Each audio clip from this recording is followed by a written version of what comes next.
a saúde mental é uma temática que deve estar em vigor, né? Deve ser mencionada durante todo o ano, né? Embora exista, né, esse mês de alusão mais diretivo à saúde mental, é algo que a gente precisa cuidar sempre, né? E pra gente, eu vou falar pouco hoje, né? Vou tentar, mas para que a gente possa disparar nas nossas conversas hoje aqui, eu vou lançar a seguinte pergunta para os nossos convidados: por que adoecemos? E aí eu vou pedir para vocês, né, conversem sobre, né, mas antes se apresentem também. Isso. Meu nome é Raíssa, né? Sou psicóloga clínica, né? E atualmente estou sendo psicóloga escolar aqui na Escola Normal. E hoje, né, a gente vai falar de um tema que precisa ser abordado, né? Que é sobre a saúde mental, né? E diante da pergunta da Vanessa, né? O porquê adoecemos, né? A gente pode puxar muitos fatores, né, dessa pergunta. E é basicamente o cuidado que a gente tem com nós mesmos, né, com o outro.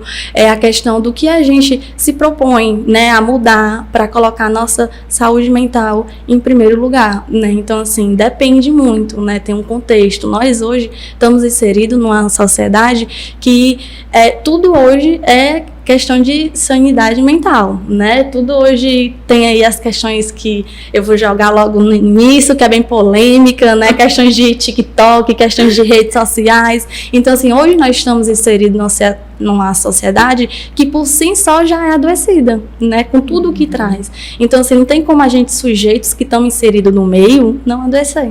Né? Então fica aí a questão, né?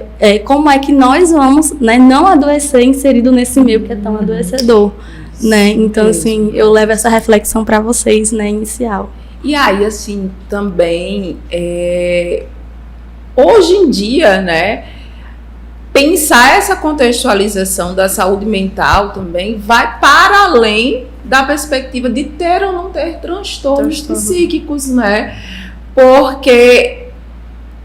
E aí, assim, eu fico pensando, quando eu penso saúde mental, eu penso os termos, né? Qualidade de vida e bem-estar.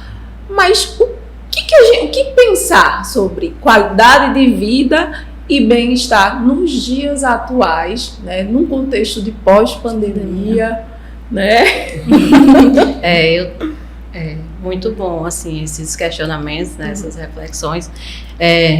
Meu nome é Marlene, né? Sou psicopedagoga aqui da Escola Normal Rural, né? Estou aqui esse ano, é um prazer estar com vocês, fazer parte dessa equipe, né?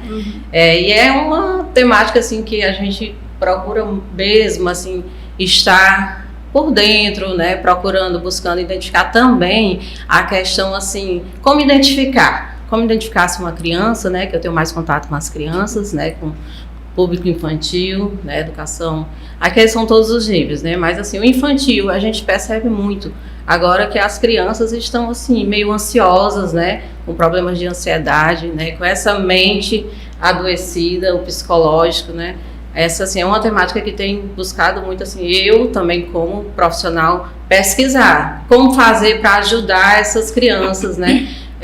Procuro muito fazer assim a questão da pedagogia do afeto, né? Eu vou mais para a pedagogia do aprendizado, porque assim é uma questão que atrapalha muito o aprendizado. Eles não se concentram, né? Tipo, nervosos, ansiosos. Ainda mais assim no início do ano, né? Que passaram aí os feriados, a fim de ano, né? Em casa e cheguem na escola, temos um trabalhão, né? Com eles para fazer esse trabalho psicológico, né? Essa questão emocional dos pequenos.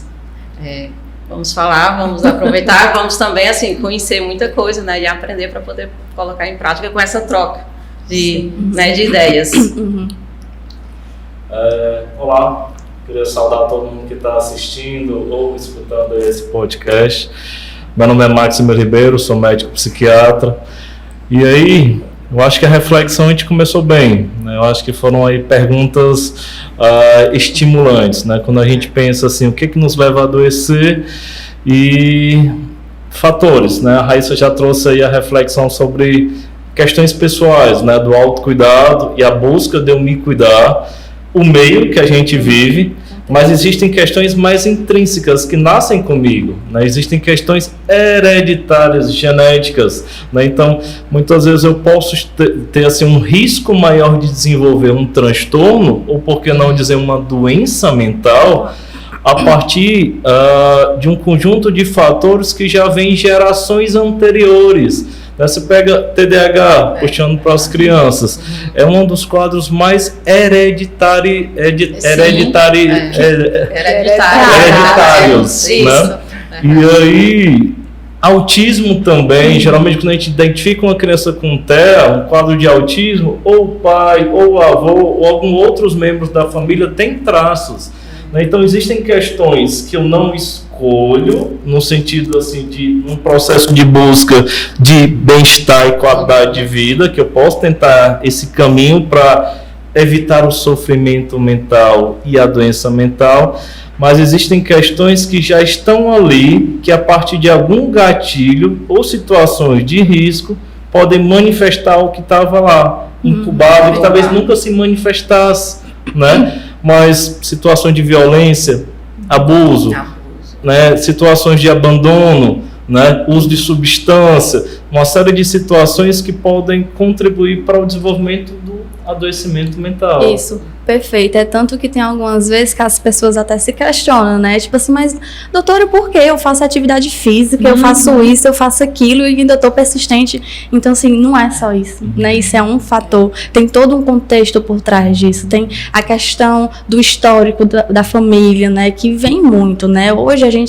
você puxou na questão dos transtornos do autismo, hoje para cada criança que a gente testa, pode investigar mais a fundo que o pai também tem, que alguém da família tem. Então, assim, pessoas próximas que vêm essa questão de genética mesmo, né? Então, assim, hoje quando você se pegar, né, se vendo nessas questões de saúde mental, não se cobre tanto, né? Porque não é só atividade física, não é só você fazer uma coisa que te dá prazer, você tem que realmente buscar ajuda de um profissional que vai conseguir, né, detectar os sinais, né, características de acordo, né, com a necessidade de cada um. Só assim, para levantar ainda esse questionamento, que é o que eu gostaria, assim, que a gente trocasse ideia também, é como detectar, né? Às vezes, assim, a gente sente uma dor, né? Uma dor que não tem procedência, não estou doente, mas uma dor muscular, né? Uma, sei lá, dor de cabeça, a vista fica turva, e aí a gente procura várias, né, profissionais para tentar. Aí, assim, quando a gente vem pesquisar mais a fundo, né, são sintomas de uma ansiedade. Aí essa ansiedade muitas vezes se questiona, por que se eu faço isso, eu faço atividade, não estou triste, né? E aí vem. Por isso que eu acho assim, nos adultos talvez seja até mais fácil de conseguir detectar, mas no público mais infantil, né, adolescente, fica mais difícil eles conseguirem perceber. E aí vai se agravando. Se agravando, né? Eu já tive alunos que chegaram, né, aos extremos por não conseguir identificar o que estava sentindo, né? Os sinais vieram, né? Os sinais estão aí, como diz, né? Estão aí, mas aí não conseguiram pegar e aí chegaram aos extremos, né? Intervenções, né, psiquiátricas e assim, é complicado para a gente conseguir ajudar também, né? A gente passa muito tempo na escola com eles, ajudá-los a detectar. É importante que o professor, coordenadores, gestores, colaboradores, enfim, estejam também atentos, né? Para que eles possam ajudá-los. Que eles ficam com a mentezinha também confusas, sem saber o que estão sentindo, né? Assim. Enquanto vocês falam, né, a Raíssa e a Marlene, uma palavra que fica ouvindo, né, em minha mente é negligência, né? Porque quando a Raíssa traz essa questão de, quando a gente vai investigar, a gente se depara, né, como o Dr. Maximiliano também traz essa questão da hereditariedade, e a gente vai investigar e se depara com um familiar, né, seja mais próximo ou mais distante, e aí eu penso, como foi dado o cuidado a essa pessoa que só está, talvez, chegando, né, a um diagnóstico porque o filho chegou né, a esse diagnóstico. Quando a Marlene traz essa questão da ansiedade e que vai aumentando, aí eu penso também na questão de que quanto que a gente deixa, né, de considerar, vamos assim dizer, não sei nem se seria a palavra ideal, mas sintomas primários ou mais a menos, né, mas que aí eles vão sendo intensificados e a gente vai tendendo a negligenciá-los. Isso vai passar, é só uma dor de cabeça, é só uma palpitação, daqui a pouco passa. E não passa, né? E muitas vezes, no caso da ansiedade, se transforma num transtorno de pânico, né? Em crises. E vira estado dominó, né? Uma coisa vai levando outra. Exatamente, né? E aí eu penso muito nessa questão do quanto que a gente negligencia, né? E do quanto tudo isso também foi negligenciado através dos tempos, né? Uma questão mesmo, né? Diversos estereótipos sociais, né, do próprio preconceito. Mas o que a gente pode estar fazendo hoje para repensar, né, para mudar? O que acontece? 30 anos atrás, a gente não tinha situações como essa de falar abertamente sobre sentimentos, comportamentos, emoções. Existia um movimento, muitas vezes, de repressão. Engula o choro, isso é frescura, homem não chora.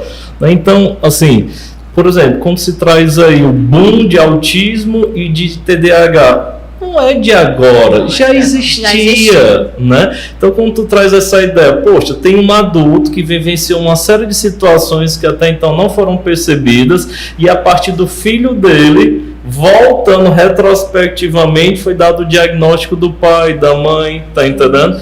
E aí quando você vê, existe um sofrimento, né? Existe, cada vez mais eu recebo na clínica situações de adultos com TDAH, hoje com depressão, ansiedade. Com comorbidade, né? Tá entendendo? Porque se acharam muitas vezes inferiores aos outros, no sentido de comparação, os próprios pais ou eles se comparando com o outro, no sentido de se acharem muitas vezes lesados, burros, só que é como se ambos tiverem partido da mesma largada. Mas não, existia uma dificuldade pessoal ali que não foi percebida, que não foi cuidada. Então, existia uma situação ali deficitária que era para ter sido feita uma intervenção.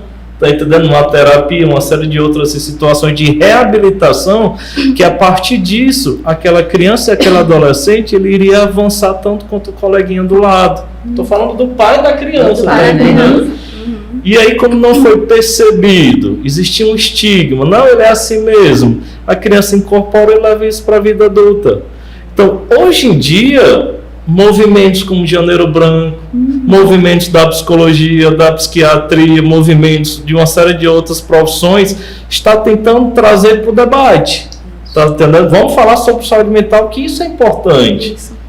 E aí está fazendo a diferença. Antes era muito tabu, né, falar sobre isso. As pessoas tinham vergonha, porque se sentia num lugar de, como é que eu posso dizer, que o outro está atacando e ela está num sentido de fragilidade. Sim. Mas não, a gente falar é o ideal, né? Até não é o sentido. O contexto como isso era lidado, né? Antes ser diferente, né? Várias aspas aí. Era ser louco, né? Era ser anormal, ter o seu discurso descaracterizado, ter o seu discurso anulado, né? E aí, óbvio, ninguém quer, né? Quando a gente traz hoje essa perspectiva que a Organização Mundial de Saúde traz sobre, né, o que é um transtorno mental, né? E que traz à tona como características que qualquer um, né, pode ter, pode desenvolver, né? E aí trazendo para a psicologia traços e tipos, né? Temos diversos traços, né? Nem por isso somos categorizados, vamos assim dizer, como um perverso necessariamente, né? Então, mas a gente pode ter diversos traços de perversão também, e que isso não vai me anular enquanto ser humano, né? Essa questão da depressão, né? O boom aí que a gente o número vem aumentando, né, de diagnósticos, que do meu ponto de vista eu considero positivo, no sentido de que se o número de diagnóstico vem aumentando, provavelmente é porque se procura mais, né, cuidado, tratamento, penso eu. Mas para a gente não lidar só com, é uma mera tristeza, né, vai passar. E aí a gente entende que pode passar, amenizar aqui, mas lá na frente ela retorna. Isso. E ela vai vindo recorrentemente. Isso, que puxa até a pergunta, né, que Marlene falou, como é que a gente pode ajudar, né, como é que a gente pode notar esses sinais? É uma orientação que eu sempre falo, né, é você observar e ver o quanto isso está trazendo prejuízo, né, para a vida do sujeito, para a vida da criança, porque assim, tristeza todo mundo sente, né, uma emoção normal, como a ansiedade, como qualquer outra, só que a virada de chave tá o quanto isso traz prejuízo para nossa vida, né, então assim, quando é que você vai perceber quando está trazendo um prejuízo, seja na área acadêmica, que é na escola, seja na família, seja no parquinho, no social. A criança, você trouxe a criança e o adolescente, né, puxando para o contexto escolar, ela fala muito com o comportamento, né? Então, assim, a gente nota muito a diferença no comportamento da criança. Sim. Então, assim, a gente vai perceber a partir do prejuízo que está causando na vida dela. Né, seja questões de ansiedade, aceleração, palpitação, angústia, né, trazendo para o meu contexto hoje escolar, não só na clínica, no contexto escolar geral, hoje a demanda maior é depressão e ansiedade. Então, assim, os grupos que a gente está trabalhando aqui na escola é voltado para o socioemocional, mas como é uma demanda muito grande de demanda de ansiedade, eu resolvi fazer grupos terapêuticos, que é tão eficaz, né, doutor, também, quanto a intervenção individual. E como é que é um contexto escolar, a gente tem que trabalhar mais assim, né, na generalidade. Então, assim, eu sempre digo, né, para a pessoa ter o cuidado, né, com a saúde mental nesse contexto geral, principalmente, né, observar mais os prejuízos que está dando naquela vida, na vida da pessoa, né, no caso. Tanto que se torna doença, se torna transtorno, não é a partir do momento que aquela condição está trazendo essa repercussão, esse prejuízo, né? E aí quando a gente pensa, existe uma depressão, existe um transtorno, porque a ansiedade é mais fácil de raciocinar em cima. A ansiedade é normal. Sim, necessária, né? Sobrevivência, né? Ela te evita sair de um perigo, né? Como se fosse assim. Situações de risco, né? Eu nas cavernas, vamos deparar com um leão, preciso correr. O problema é quando eu começo a criar leões imaginários que não estão ali e eu estou criando. E aí aquela ansiedade saudável que me impulsiona, me faz organizar perante os eventos futuros, que é algo que otimiza as coisas, ela pode começar a paralisar, a travar. E aí gerar uma carga de sofrimento, eu começo a me preocupar excessivamente, eu começo a sentir o meu corpo respondendo às emoções, minha noite de sono, minha alimentação já não está muito boa, e aí eu começo a evitar. Eu já não estou indo para a escola, estou faltando, ou o trabalho já não estou tendo um bom rendimento, vem os prejuízos também. E aí no relacionamento eu já não quero sair com meu companheiro ou companheira, e aí vem os prejuízos a partir do sofrimento. Então todo adoecimento vem a partir de um sofrimento. Se a gente pudesse intervir aqui, enquanto a gente está diante de um sofrimento, onde são sintomas vagos que estão atrapalhando, mas não está sendo algo definitivo, que está gerando uma paralisação na minha vida total, a gente conseguiria mudar a evolução. E aí a gente não teria um transtorno de ansiedade, um quadro de pânico, uma depressão. A ideia de um momento como esse é gerar um alerta.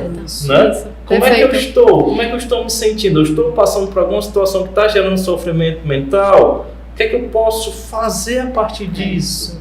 Né? E até mesmo não se reconhecer, né? Assim, porque quando a gente fala sofrimento, e aí como a gente, né, pretende alcançar, né, o público de geral, a gente pode pensar sofrimento como algo que me causa dor, né, aquela dor extrema, mas às vezes o fato apenas, né, que não é tão simples, né, mas de não se reconhecer em determinadas atividades que antes Você fazia tranquilamente, gostava de ir para uma festa com muita gente, muito badalo. Hoje eu já não quero mais. Tudo bem, é uma questão de, né? Você tá ficando um pouco mais recluso, porque seus gostos, né, estão mudando, né? Ou você tá ficando mais recluso, porque aquela festa e para aquela situação te causa algum nível de, vamos assim dizer, de estranhamento, no sentido de pavor, talvez, algo, né? Um incômodo, assim, vamos assim dizer, um tanto quanto angustiante, né? E aí é bacana a gente estar nessa concepção mesmo autoperceptiva, né?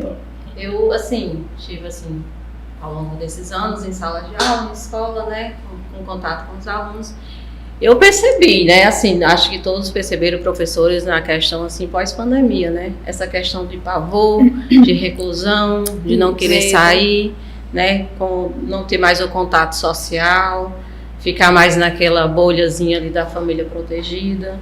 Isso aí causou muito, muito mesmo, assim, prejuízo às crianças, né, a questão da fala, da linguagem, do social, trocar, né, a conversa, né, apesar de ter aquelas aulas ainda online, mas, assim, pelas telas a gente via o pavor das crianças, né, e isso quando veio, assim, a voltar para a escola foi muito difícil, né, teve que ter um apoio, assim, então, talvez também seja, né, um dos agravantes também dessa questão da reclusão, né, de que nossos jovens estão sentindo também, porque foi bem perceptível também a questão da pós-pandemia. Sim, e eu percebi essa questão da pós-pandemia na época que eu ainda era graduanda, né, de psicologia, que foi o boom, né, da psicologia. Eu sempre, até quando eu fui, né, chamada para trabalhar em outros cantos, eu fiquei muito feliz de ver o quanto a psicologia conseguiu chegar em cantos extraordinários. Então, assim, eu vi que realmente na pandemia foi quando surgiu como é que posso dizer, um alvoroço de, meu Deus, o que é isso? O que é a ansiedade? Me explica, né, quais os sintomas? Vamos lá, tinha gente que pesquisa, né, no TikTok, no Google, mas assim, esse momento que a gente está fazendo aqui é importante justamente para isso, para a gente levar informações corretas, né, porque só o que tem é fake news, né, informações que não é agradável. Então, assim, a gente hoje aqui está falando sobre saúde mental hoje, em janeiro, mas perfeito quando Vanessa fala no iniciozinho que a gente tem que falar de saúde mental, é todo dia, né, não é só em janeiro, é como, igual mês de setembro, né, do Setembro Amarelo, que trata sobre o suicídio, tudo. No mês de Setembro Amarelo, eu gosto de levar muito outra temática, que é sobre a vida, né? Hoje a gente deve falar muito sobre a vida, né? Só não naquele mês que hoje a gente está falando com um objetivo de prevenção, né, de levar informação, mas a gente falar isso no cotidiano, né? Você pai, né, que se preocupa com seu filho, né? Procure se informar mais, né? Busque profissionais que consigam, né, dar orientações, né, sobre essa demanda, porque não é besteira, né? Não é frescura. Tá aí, como Vanessa falou, né? Hoje tem muito diagnóstico e tudo, mas não é mídia, é questão realmente de ciência, né? Hoje a ciência está aí. Eu trabalho com autismo e sou apaixonada pelas ciências, né, baseada em evidências, porque realmente é o que traz, né, padrão ouro, né, de tratamento para essas questões. Então, assim, eu realmente, né, gosto de frisar esse ponto, né, que a gente deve sempre que tá olhando, né, com mais cuidado, né, para o nosso outro. A gente fala muito com cuidado com os de fora, né, mas a gente tem que ter cuidado e prezar pelos que estão também, né, dentro de casa, não achar que é uma preguiça, que é bobeira, né, então, assim, tem sinais. O nosso corpo, como eu disse, eles dão sinais. Então, a gente que está mais próximo, a gente ter esse cuidado com a gente e com o outro também. E aí, assim, uma outra questão, talvez, um outro estereótipo que surge é: eu não quero tomar a medicação porque eu vou ficar viciado, né, doutor? Sim. Como é isso, né? Porque, assim, do mesmo jeito que a quantidade de diagnósticos aumentam, né, em decorrência da evolução da ciência, né, das áreas que atravessam, né, a temática dos transtornos mentais. Mas a gente ainda hoje se depara. Eu na clínica me deparo muito com pacientes. Eu não quero procurar um psiquiatra porque eu vou ficar dependente da medicação. Né? Essa fala a gente escuta bastante. Assim, a gente, enquanto profissional da saúde, a gente tem que ser muito crítico. Desde no sentido de reconhecer quando não existe uma doença e quando existir, colocar o diagnóstico e alertar e explicar, seja para o paciente, seja para o cuidador do paciente. Então, o que acontece? Existe um boom de adoecimento mental? Eu acho que existe, no sentido de que cada vez mais a nossa vida vem sendo pressionada, contexto de violência. No passado a galera sentava na calçada conversando até tarde. Hoje em dia todo mundo se trancando em casa. As drogas chegando no interior. Você abre o jornal, violências, desastres, questões políticas, questões outras da família, pandemia, isolamento, conflito familiar. Então, e hoje a informação vai muito rápido. Né? Aconteceu uma fatalidade, você já vê aqui no grupo, que tem gente que tem esses grupos de polícia, de desgraça, né? Só pra ver que eu recomendo demais, que não vale a pena, principalmente para quem tem tendência à ansiedade. E aí, de fato, existe uma série de fatores de riscos que afetam a nossa saúde mental. É importante a gente estar atento para ver o quanto essa exposição, essa carga de estresse que eu estou me expondo está trazendo um comprometimento que pode gerar ali, a princípio, um sofrimento. O sofrimento por si só não é algo ruim. Sim. Né? A gente cresce como pessoa porque a gente passa por uma situação de sofrimento. Eu faço um Enem, um vestibular, eu sofro até o resultado. Eu passo, às vezes vou fazer faculdade em outro canto, então existe o sofrimento, os pais por distanciar dos filhos, então o sofrimento faz parte da vida. Uma troca de escola, né? As profissionais aqui de escola sabem quanto isso gera. Então o sofrimento não é problema. A gente tem que muitas vezes acolher aquela situação, aquele sofrimento e lidar com ele e pegar aquilo como um processo de experiência que gera crescimento. Mas tem pessoas que falham nesse processo por uma série de outras questões. E aí, a partir disso, vem a doença mental.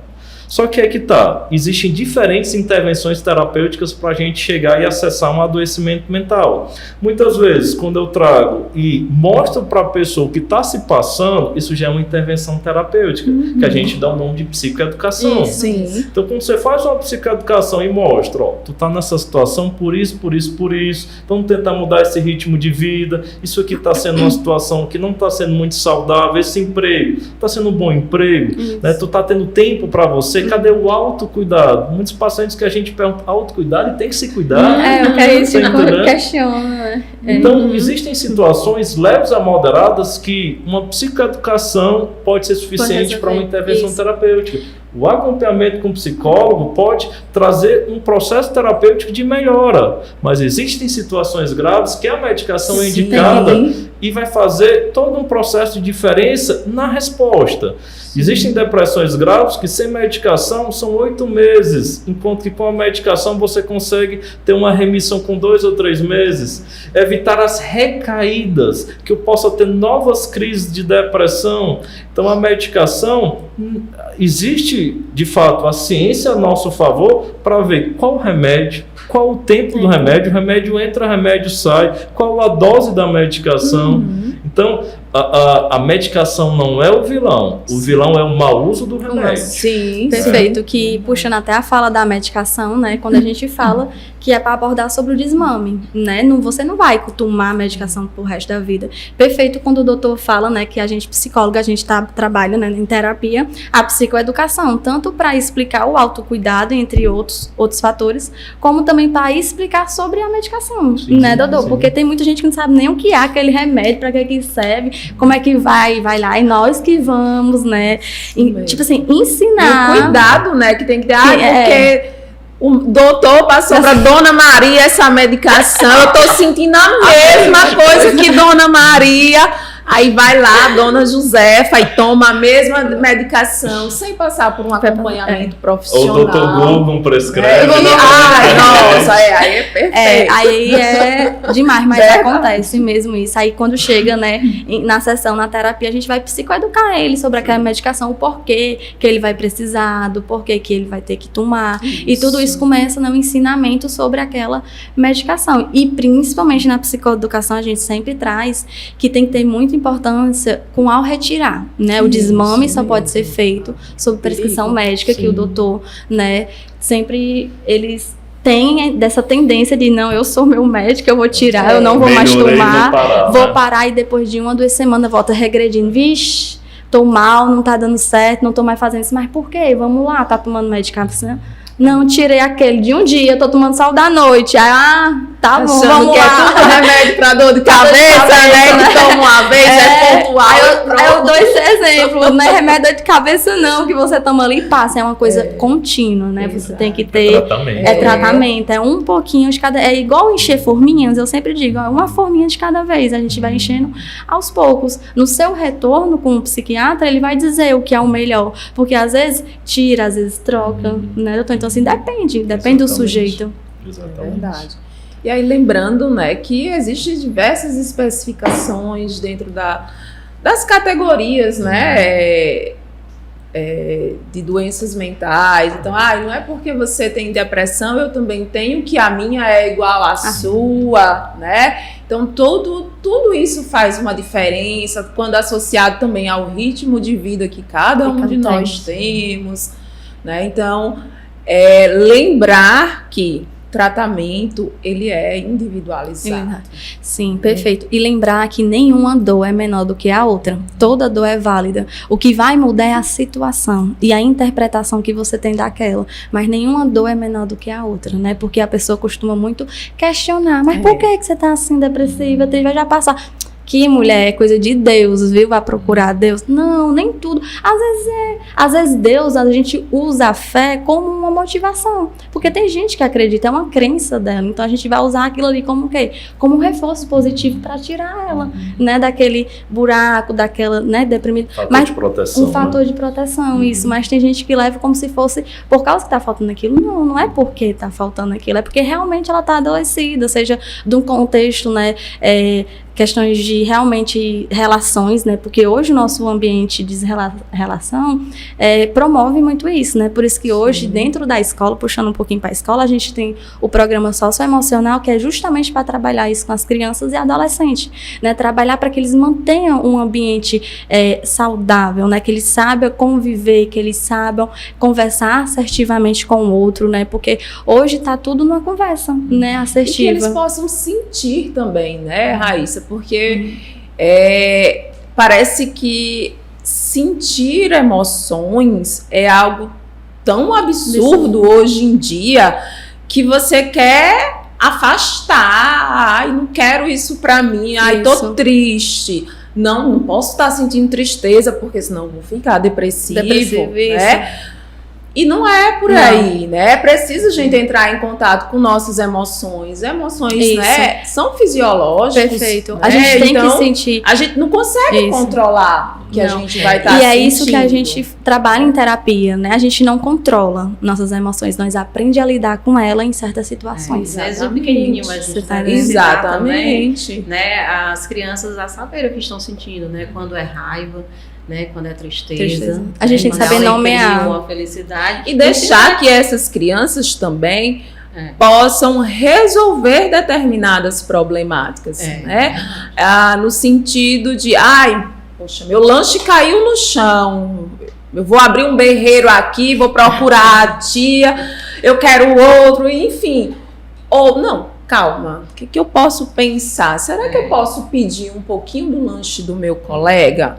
Né? Será que eu posso pedir à tia para ela ligar para o meu pai ou para minha mãe e comprar um lanche para mim, né? Mas para que isso aconteça, para que essas crianças possam se utilizar de resolução de problemas, elas também precisam sentir, entender, né? Opa, parar um pouco, né? Se sentir. Isso. e assim conseguir, né, fazer uma tomada de decisão e planejamento, né, porque hoje está muito difícil você tomar uma decisão e planejar, porque requer o quê? Requer uma concentração e um controle inibitório das suas emoções, né, e como eu disse, a gente não tem como controlar, a gente tem como trabalhar elas, né, então assim, quando você traz essa questão, me remete muito a um tema de autonomia, né, que hoje os pais não estão mais dando tanta autonomia para aquela criança. Eu vejo muito, sabe, na questão. Dando demais. Ou dando demais, cuidado demais aos extremos. Mas assim, trazendo todo esse processo que a escola ela vem fazendo um movimento de mudança, né? Falar escola de maneira geral. A questão da introdução desse processo socioemocional, né? Eu acho isso fantástico. Eu acho que assim, a escola se ausentou durante muito tempo de abordar essa parte importante do desenvolvimento do ser humano, talvez achando que não, isso aqui é para os pais, né? No sentido de que a gente ensina matemática, português, a gente ensina que muitas vezes esperar na filinha, esperar o lanche, obrigado, bom dia, mas a gente, né, foi percebido que é possível, né, intervir de outras formas, né? Seria fantástico que numa evolução desse processo houvesse intervenções também nos pais, nos cuidadores. Porque a gente sabe que aquela criança ansiosa, ela vem de um meio ansiogênico. Sim. Aí o que acontece? Eu pego ali a criança, eu ajudo ela a reconhecer as emoções, instrumentalizo ela de estratégias de lidar com aquelas emoções quando elas surgem, mas quando ela surge em casa, quando ela vai para casa e isso vai surgindo em casa, a mãe não tem aquele conhecimento. Não tem, isso. E aí tem situações que é o filho ensinando a mãe a se acalmar. Isso é fantástico. Esse outro lado também. Ou então tem ali um livro que a mãe fica curiosa, começa a folhear e começa a aprender. Mas muitas vezes entender que filho de peixe, peixinho tem que ser, tá entendendo? Então, se eu tenho uma criança insegura, uma criança ansiosa, uma criança que tem ali uma situação maior, lidar com a frustração, com dificuldade, existe um contexto favorável a isso, né? Então, não é algo simplesmente, eu não estou nem falando de herança, de genética, eu estou falando de comportamento aprendido a partir do modelo, modelagem, tá entendendo? Então, isso aí é muito importante, né? E tá dentro do nosso projeto, que é a orientação parental. Isso, porque eu sempre falo na clínica que trabalhar com criança é trabalhar com o pai. Porque o pai precisa ter o conhecimento e orientação de manejos de comportamentos, né? Ele precisa entender sobre aquela situação, ele precisa saber como ele vai agir sem desregular. Porque entra na questão da ansiedade, né? Peixinho, filho de peixe, peixinho é. Então, assim, ele tem que saber, né, se regular, se controlar para depois, assim, então, conseguir ajudar o outro, né? Então, assim, a gente sempre orienta os pais, eu sempre falo, você tem que ter um cuidado consigo para ter um cuidado com o outro, né? Porque não tem como pegar, vai Raíssa, cuida aí. Tá, mas você tem um papel em casa também de promover o cuidado. Não vai ser simplesmente a escola, os profissionais de saúde que vão pegar e reorganizar e devolver tudo bonitinho. Não tem. Eu até falo muito que não tem uma receita pronta, né? É um processo, e é um processo de construção. E eu gosto de construir junto, né? E aí, assim, lembrar, né, que nesse contexto, né, já que a gente está falando de criança e de adolescente, é um dever de todos. Não é só a família, não é só a escola, é a família, é a escola, é a comunidade, né? A gente tem muito ainda esse pensamento que, inclusive, antecede o Estatuto da Criança e do Adolescente, né? De que criança é objeto, a gente manda, obedece, ponto final. Não é mais assim. Isso já não existe mais, mas a gente ainda mantém muito esse pensamento, né? Então, é problema do outro, não é meu filho, é problema do outro. Mas ele é um problema, né? Não é nem um problema, é uma questão, né? É um ponto que tem que ser considerado, respeitado, educado por todos, né? Família, escola, comunidade, Estado, enfim, por todos.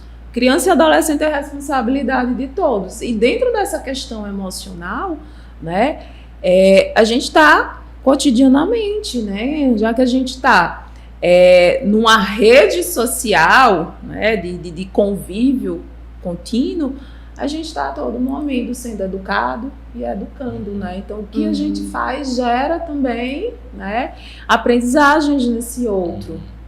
E é Até importante. porque esse processo não acaba nunca. Nunca, né? exatamente. Só se eu já Posso estar com 80 mandado anos e acabar. estar aprendendo a lidar com as minhas emoções, com os meus pensamentos, as minhas escolhas. Eu acho que a gente tem que sempre estar aberto a rever minhas crenças, meus pensamentos, minhas perfeito. emoções, minhas atitudes, né? Como foi ano passado, o que é que eu posso fazer Isso mesmo. diferente nesse ano vindouro?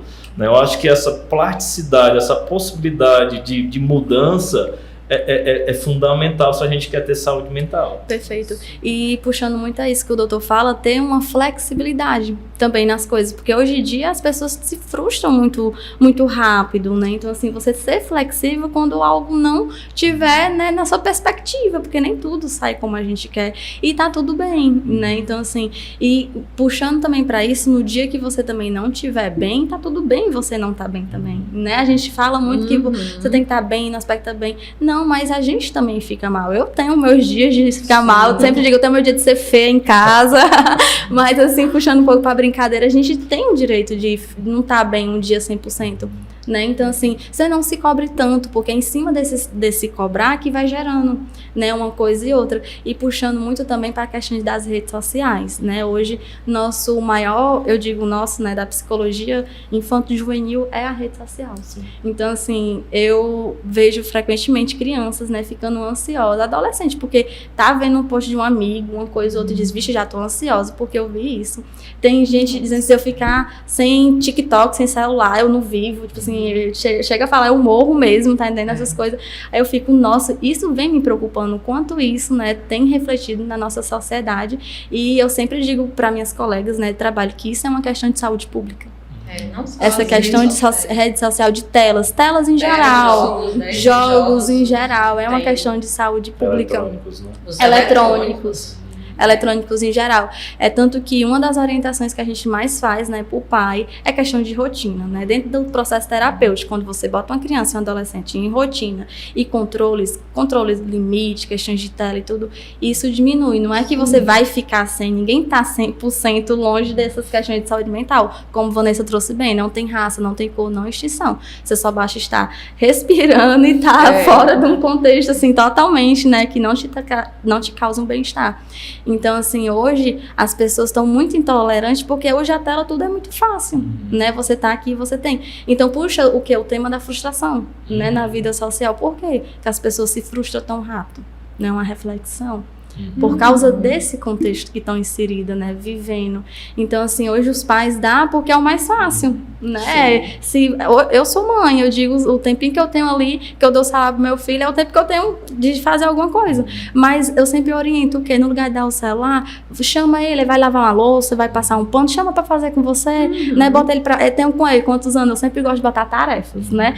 De tal idade, pode fazer isso. Encher uma garrafa, pode arrumar uma cama, né? Bote seu filho, vai ajudar até na autonomia dele, tá bom? Então, assim, a gente tem que realmente, né, ter esse cuidado, né, com a criança. E a gente, pais, né, voltando de novo às questões dos pais, se cuidarem também. Tem que ter né? esse trabalho mesmo, né, Raíssa? Porque educar, gente, dá trabalho. Dá trabalho. E a gente, às vezes, fica muito maravilhado. Ai, vou ser pai, vou ser mãe, né? Fica Padecer romantizando. no paraíso. E não é. Dá Não, trabalho. dá trabalho. Qualquer coisa que a gente se propõe a fazer direito, né? Bem feito, dá trabalho. Dá Né? trabalho. Então, assim, não tem pra A onde criança correr. não vem com manual. Exatamente. E aí, paralelo aprendendo, né?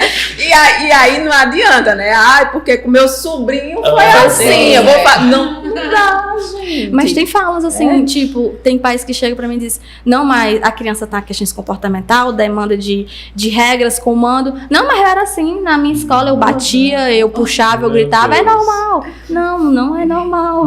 Você Não normatiza.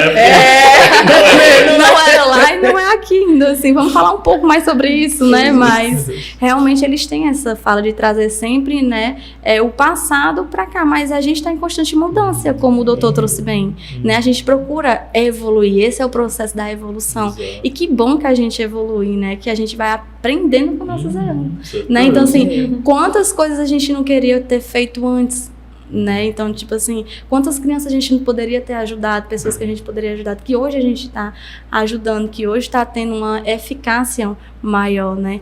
Então, assim, é muito importante essa questão da saúde mental nisso. O quanto é que nos evoluímos, né, como pessoa, porque a gente não vai trabalhar somente, a gente trabalha mente e corpo, né? A gente somos seres biopsicossociais, né? Então, assim, um não anula o outro, e a gente tem que aprender a viver com esse conjunto, né? É verdade, viu? É difícil. É difícil. Mas, ó, só duas questões, trazendo a ciência a nosso favor. Se você pega telas, a gente tem recomendações oficiais até 2 anos, 0 tela. Nós estamos falando de nenhum minuto de celular, de televisão, de tablet, é 0 tela. E aí a ideia é que isso tente ser seguido. A criança, ela está em um cérebro imaturo em desenvolvimento, então aquela tela vai atrapalhar esse processo. A criança, ela precisa de um hormônio chamado ocitocina, que é um hormônio que ajuda o desenvolvimento da inteligência. E ela produz principalmente na interação com o outro. Então, quando a gente está brincando com a criança, de faz de conta, de bolinha, ou ajudando nas atividades da cozinha, nas atividades de casa, isso não é simplesmente uma interação social, cuidar, aquele afeto. Não, existe um estímulo que está afetando o desenvolvimento neurológico do teu filho e filha. Então, até eu costumo dizer, tá, é uma situação de vida que é uma mãe, 3 filhos, ela tem que cuidar da casa e tem os filhos, e aí a tela tem que existir. Sou mais favorável a pensar na redução de danos uma televisão. Porque a televisão, a mãe acompanha o que a criança está vendo e pode interagir. Nossa, caiu de novo, que divertido. Então a mãe pode minimamente interagir, em vez da criança se fechar aqui com o celular. Então existem estratégias que podem reduzir o dano também. Tá certo? E aí, entender que a criança ou o adolescente no celular que está só passando um dedinho, existe um mecanismo de recompensa. O que nos busca, né, o que nos faz ir para a academia, se alimentar, ter boas relações com as pessoas, trabalhar, muitas vezes são liberações de dopamina, que é o hormônio do prazer aqui no meu cérebro. E aí, quando eu estou vendo aqui o TikTok, estou aqui no videozinho, passei, liberou um gatilho de dopamina. O próximo já não gostei, só faço mudar. Aí já tem outro gatilho de dopamina. Então é como se eu tivesse gota a gota uma fonte de prazer insaciável. Vicia. Gera vício, gera compulsão, gera adoecimento. A gente não está falando de frescura. Ah, tá, é a moda do celular e tal. É algo que está gerando doença. Tá entendendo? Então existem explicações da neurociências para explicar, isso aqui está adoecendo. Então se eu vou permitir que isso siga, aí já vai ser uma escolha, porque a informação já vai ter, né? Então é uma questão de escolha. Se eu não tenho acesso ao conhecimento, tudo bem, mas a partir do momento que a informação está ali, eu tenho acesso à informação e eu persisto com a escolha, ok, foi uma escolha. Então se prepare para as consequências. Isso mesmo. Verdade. Bom, gente, então vocês querem colocar algo mais? Estamos fechando? Vamos fechando. Tristemente. Não, eu acredito que, assim, primeiro agradeço aí demais pelo convite. Eu acho que falar sobre saúde mental é algo extremamente necessário. Eu acho que a gente sempre tem que tentar buscar e se aproximar sobre essa temática. É óbvio que esse movimento é externo, mas tem que partir do interno. Então, para um tempo, como é que estão meus pensamentos? Como é que estão os meus sentimentos? Né? Como foi 2023 e o que é que eu quero diferente para 2024? Essa reflexão já é um processo de cuidar da saúde mental. Algo simples, feito por você para você. Possa ser que essa reflexão gere alguma angústia e eu perceba, não, eu preciso mudar isso ou eu preciso de ajuda. Mas se não parte de mim essa autoavaliação, vai ser muito difícil. E aí eu deixo as coisas seguirem, o sofrimento avança e aí se depara com adoecimento. Então, cuidar da saúde mental é algo mais simples que a gente possa imaginar. Eu só preciso colocar como prioridade na minha vida. Perfeito. Né? Né? E arremete muito a questão da qualidade de tempo, né? Que você se dispõe para você. Às vezes a gente diz, estou com a agenda lotada, não sei o quê. Tira ali, bota na sua agenda meia hora para você ir para uma academia, para você ir para uma dança, para você fazer o que você gosta de fazer, né? Que vai liberar hormônios, né? Natural do nosso corpo para te deixar bem, né? Com bem-estar agradável. Então, era isso, né? Também que eu queria trazer, que eu acho importante, né? A pessoa ter esse pensamento, né? De o que ela está fazendo com o tempo livre dela, né? Porque o tempo de trabalho todo mundo já sabe que quase 24 horas por dia não dá, né? Mas o que é que faz nas horas vagas? Né? Vamos investir esse tempo com autocuidado para si, né? Porque hoje em dia essas questões vêm muito da visão que a gente tem de si, do outro e do mundo. Né? Então, assim, a gente precisa limpar um pouquinho essa vista que às vezes fica um pouco suja, né? Fica um pouco mais embaçada. E como é que a gente vai limpar? Tendo esse cuidado, como o doutor falou, né? Parando para pensar. Eu sei que é complicado a gente pensar e refletir de coisas que doem, mas às vezes é necessário, né? Acima do sofrer, né? Do sofrimento, da dor, que vai te causar um incômodo, né? E a partir desse incômodo que você vai em busca de quê? De algo que te atrai, de algo que te deixa feliz, né? Então, assim, eu queria agradecer, né, o convite, né, de estar aqui presente e falar nesse assunto tão importante, né, que é a saúde mental. Era isso. Bom, e eu gostaria também de agradecer a todos, né, e também trazer um recado para os pais, né, que estejam atentos, né, aos sinais, né, quando a criança, né, estiver um pouco retraída, tímida, calada, né, procure estar próximo, né? Tente ouvi-lo, né? Pare um pouquinho os seus afazeres. Eu sei que a vida é corrida, todo mundo trabalha muito, né? Mas tire um momento para o seu filho, interaja com ele, escute, brinque, tire ele um pouquinho das telas, né? Que é importante. E é isso. Obrigada. Nós é que agradecemos, né, a todos vocês pela participação, pelo enriquecimento, pela troca de informações. E só para a gente lembrar, né, saúde mental é algo que a gente precisa estar falando cotidianamente. Janeiro já está terminando, mas fevereiro vem aí, a temática continua, até porque, né, como vocês trouxeram, somos seres integrais, né? Então somos atravessados aí por tudo e por todos que nos cercam. Então, que a gente não caia na cilada de acreditar que somos invencíveis, perfeitos, maravilhosos, porque aí é onde mora um grande prejuízo para a nossa saúde mental. Então, muito obrigada a todos vocês que nos acompanham e a todos, né, que participaram aqui com essas grandiosas informações.